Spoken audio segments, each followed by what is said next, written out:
आज आष्टा या शहरामध्ये जतचे आमदार आणि भाजपचे आमदार गोपीचंद पडळकर यांच्या विरोधात या ठिकाणी राष्ट्रवादी काँग्रेस पक्ष शरदचंद्र पवार गटाच्या वतीनं आमदार जयंत पाटील यांच्या मार्गदर्शनाखाली आज मोर्चा काढण्यात आलेला आहे।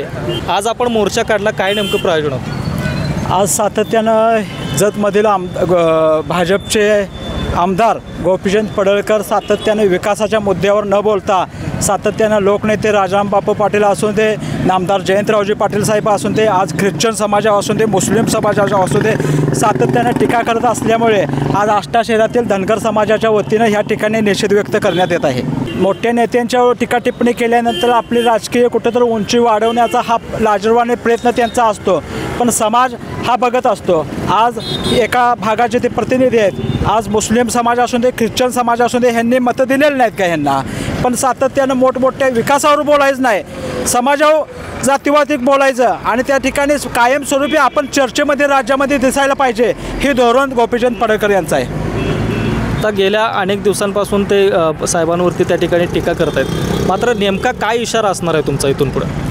इथून पुढं आज आम्ही निषेध केलेला आहे, पण इथून पुढं गोपीचंद पडळकरला खऱ्या अर्थानं या तालुक्यातला धनगर समाज ह्या वाळव्या तालुक्यात तर इथून पुढं फिरून देणार नाही जर जयंत पाटील साहेबांच्यावर हिने टीका करायचं बंद केलं तर नक्कीच आपण बघितलं की जयंत पाटील साहेब यांचे कार्यकर्ते यांच्या माध्यमातून आज आष्टा शहरामध्ये त्या ठिकाणी गोपीचंद पडळकर यांच्या विरोधात मोर्चा काढण्यात आलेला आहे। आपल्यासोबत आणखी काही या ठिकाणी नागरिक आहेत, काय कशा पद्धतीने या ठिकाणी मोर्चाचं नियोजन होतं? मोर्चाचं नियोजन काय आहे की आम्ही सर्वजण आज राजाराम बापूपासून आम्ही काम करतोय आणि राजाराम बापूनं आमच्यावर थोर उपकार केलेले आहेत। आज ही 50 लाख रुपये गुंठे जागा, आज 11 एकर जमीन राजाराम बापूच्या केवळ त्यांनी आज मुंबईत होते म्हणून एका रात्रीच आम्हाला मिळाली, हे आम्ही विसरू शकणार। इथं जे वैभव उभा राहिले हे केवळ राजाराम बापू, शिवाय आमच्या गावच्या 5 आंबा, महालक्ष्मी आणि भैरवनाथ या 3 स्कीमा झाल्यात। आज आम्हाला नोकरीची गरज नाही, आमची ही पांढरी कापडं आहेत ही केवळ कृष्णामाईचं पाणी आल्यामुळं आहे। आणि त्या नेत्यावरनी जर असं कोण जर विरोध करत असेल किंवा वाचाळचे वीर बोलत असतील तर हे अतिशय चुकीचं आणि गंभीर आहे, का आम्ही सहन करावं? आमचा जरी समाजाचा तुम्ही असला तर समाजाविषयी कामं वेगळी आहेत, समाजाचं आरक्षण राहिलं बाजूला, बाकीचे मुद्दे राहिले, विकासाचे राहिले। अहो तुम्ही साधी एक बँक काढून दाखवा आणि ती चालवा। आज वाळवे तालुक्यातल्या आष्ट्यातल्या जेवढ्या संस्था आहेत त्या अतिशय जयंत पाटील साहेबांच्या मार्गदर्शनाखाली चालू आहेत, मग का आम्हाला राग येऊन? आमच्या नेते तुम्हाला जर बोलायचं असेल टीका, राजकीय टीका जरूर करावी, पण अशा खालच्या पातळीवर उद्देशून तुम्ही राजाराम बापूंनी ज्यावेळेला हे केलं, जागा दिली, त्यावेळेला त्यांचा जन्मही नव्हता, आम्ही त्याचा साक्षीदार आहे। मग अशा माणसावर जर तुम्ही जर बोलत आज वसंतदादा कोण जर टीका करायला आलं तर खपवून घेईल का? आज मयत माणसावर टीका करणे अतिशय चुकीचं आहे। आम्ही एक वेळ साहेबांच्यावर टीका केली, आम्ही शांत राहिलो, पण ज्यावेळी राजाराम बापूचा प्रश्न आला तेव्हाही आम्हा सर्वांचं आमचं रक्त उसळलं, कारण बोलण्याला पद्धत आहे। तुम्ही त्यांच्या नातवा सन्मान आहे आणि तुम्ही काय बोलताय हे महाराष्ट्राला शोभत नाही। गोपीचंद पडळकर सगळ्या महाराष्ट्राला माहीत आहेत काय झालं, आणि जयंत पाटील पण काय आहेत राज्याचे नेते आहेत ते महाराष्ट्राला माहीत आहे। आणि सांगली जिल्ह्यात असा एकमेव नेता तिने फक्त जयंत, बाकीचे कोण दिसत नाहीत त्यांना, बाकीचे काय आहेत का ना जिल्ह्यात नेते, एकच जयंत पाटील यांच्यावरतीच टीका का? हा मग तेच मग तुम्ही जयंत पाटील यांच्यावर टीका करण्याचा उद्देश म्हणजे हाच नेता त्यांना अडवू येतो, प्रत्येक गोष्टीत त्यांना जयंत पाटलांचं बी आहे, जयंत पाटलाची इमेज कमी करायची आहे त्यांना। जयंत पाटलांच्यावर बोलायचं कारण एकच आहे, राज्यातलं सुसंस्कृत नेतृत्व, अभ्यासू, ज्यांनी 40 वर्ष आमदार या तालुक्याचा आमदार म्हणून प्रतिनिधित्व केलं आणि गेली 16 टर्म ते या ठिकाणी कॅबिनेट मंत्री म्हणून राहिले। राज्यातील अभ्यासू आणि एक मुख्यमंत्री पदाचं दावेदार असणारं नेतृत्व म्हणजे आदरणीय जयंत पाटील, आणि त्यांच्यावर जर बोललं तर ह्या कुत्र्यांचा TPR वाढतोय, त्यामुळं त्यांच्याशिवाय दुसऱ्यावर कोणावर बोलायचं नाही, हे त्यांची म्हणजे खरोखर म्हणजे त्यांची ही आहे, एक सवय आहे की चांगल्या मोठ्या उंचीच्या नेत्यावर बोलल्यावर आपली उंची वाढते, महाराष्ट्रात आपला TPR वाढतोय असं त्यांचा एक गैरसमज आहे। परंतु या ठिकाणी वाळवे तालुक्यातली जनता कदापि सहन करणार नाही, कारण महाराष्ट्राच्या विधानसभेत एकमेव नेते आदरणीय जयंत पाटील साहेब आहेत की ज्यांनी 55,000 हेक्टर जमीन ओलिताखाली आणून या संपूर्ण वाळवे तालुका असेल किंवा आसपासचा भाग असेल हा सुजलाम सुफलाम करण्याचं काम या ठिकाणी आदरणीय जयंत पाटील साहेबांनी केलं आहे। मला एक सांगायचं आहे यातून की तुम्ही जतमधनं निवडून आला ना, जतचा विकास बघा, आणि मगाशी आता सांगितलं आमच्यातल्या कार्यकर्त्यांनी की जतच्या घराघरात राजाराम बापूंचा फोटो आहेत, किमान आम्ही काय म्हणतोय, राजाराम बापू सारख्या सुसंस्कृत लोकनेत्यावर तुम्ही हे शब्द उच्चारायला नाही पाहिजेत, एवढं तुम्ही म्हणजे बरबडलेला हे असताना तुम्ही एक तर महिलांचे मंगळसूत्र म्हणजे चोरीचे तुमचे आरोप झालेत, गुन्हे आहेत, कितीतरी असे गुन्हे आहेत, आणि असं असताना तुम्ही कलंकित असताना निष्कलंक नेत्यावर बोलण्याचा तुम्हाला कोणताही अधिकार नाही. गोपीचंद पडळकर यांनी थेट जयंत पाटलांना आव्हान दिलंय की मी तुमच्या मतदारसंघामध्ये येऊन लढायला तयार आहे. हो, आव्हान दिले त्यांनी, देऊन त्यात काय अडचण नाही, आम्हाला काय अडचण नाही. आम्ही साहेबांच्या पाठीमागं भक्कम आहे, भक्कम उभे आहे जनता, आणि ह्याच्यापेक्षा ताट मानेनं अजून जास्त होईल. तर नक्कीच आपण बघितलं की कार्यकर्ते आक्रमक असलेले आपल्याला बघायला मिळतात. आपल्यासोबत आणखी काही कार्यकर्ते या ठिकाणी आहेत, काय सांगाल? जतचे आमदार भाजपचे गोपीचंद पडळकर ह्यांना पूर्वीचा इतिहास माहीत नाही. कारण का भाजपचं जर बोलायचं झालं की भाजप पक्ष निघायच्या अगोदर जनता पक्षाचे अध्यक्ष आदरणीय राजाराम बापू पाटील होते, आणि त्या नेत्याबद्दल आपण अपशब्द वापरताना भाजपचा निदान इतिहास माहीत पाहिजे.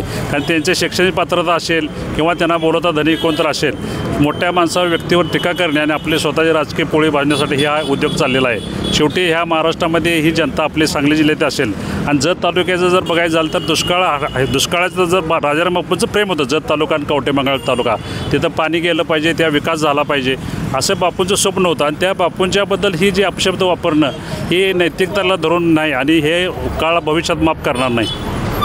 तर नक्कीच आपण बघितलं की कार्यकर्ते या ठिकाणी आक्रमक झालेले आपल्याला बघायला मिळत आहे. काय नेमकं कशा पद्धतीचं प्रयोजन होतं मोर्चाचं प्रयोजन करण्याचं कारण काय आहे की हा गोपीचंद पडळकर जो मनुष्य आहे, मनुष्य म्हणण्यापेक्षा हा नालायक वृत्तीचा, लक्षात घ्या, हा सातत्याने जयंत पाटील साहेबांच्यावर टीका करत असतो.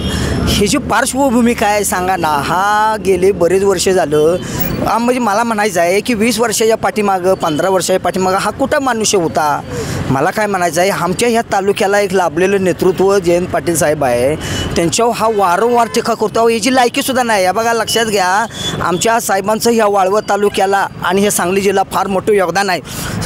बघा, आमच्या वाळवे तालुक्यात 34 स्कीमा आहेत, त्या राजा बँका आहेत, त्या पतसंस्था आहेत, त्या हा साहेबांच्या कुशल मार्गदर्शनाखाली 1 नंबरच्या चाललेल्या आहेत.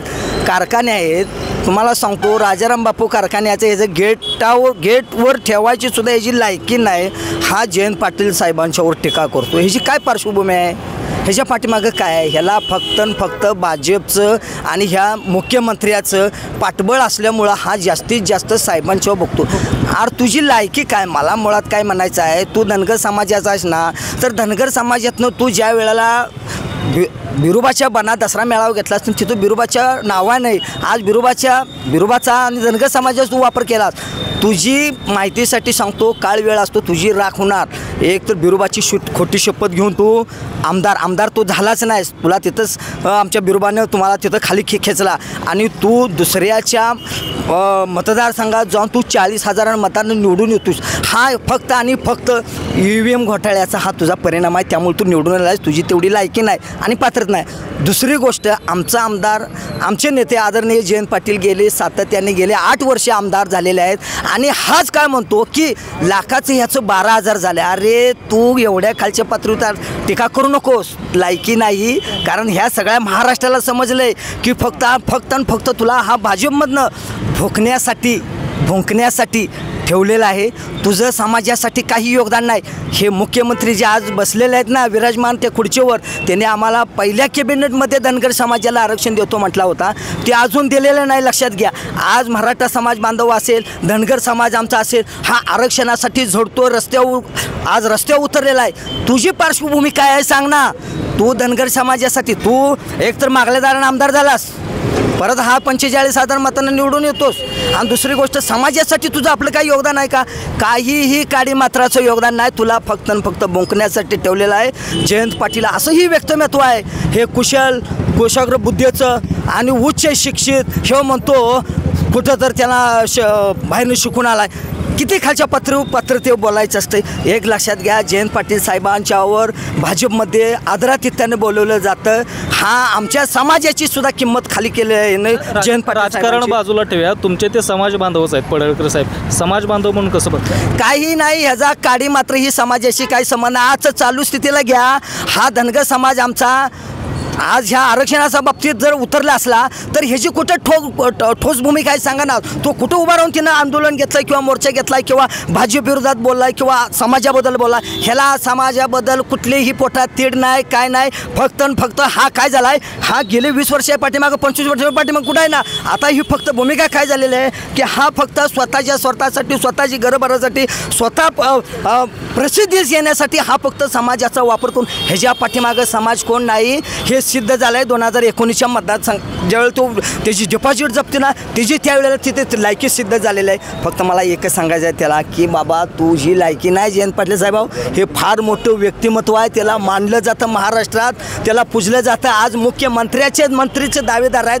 अरे तुझी लायकी काय, तू पडतोस, तू 45,000 मतांनी निवडतोस आणि आमच्या नेत्यावर म्हणतोस तुम्ही तिथं राजीनामा द्या. अरे तू राजीनामा द्यायचं काय, इथं जर खुद्द मुख्यमंत्री आणि उपमुख्यमंत्री इथं तुमचा टिकाव लागणार आणि ही काळ्या दगड हा फार मोठं योगदान आहे ह्या तालुक्याला. विचारवंताचा हा तालुका आहे. तुम्ही त्यांना चॅलेंज देताय का? चॅलेंज देण्याचा विषय येत नाही. फक्त काय आहे लक्षात घ्या, विषय काय आहे, आमच्या नेत्यावर बोललेला आम्हाला ठामपणे खपणार नाही.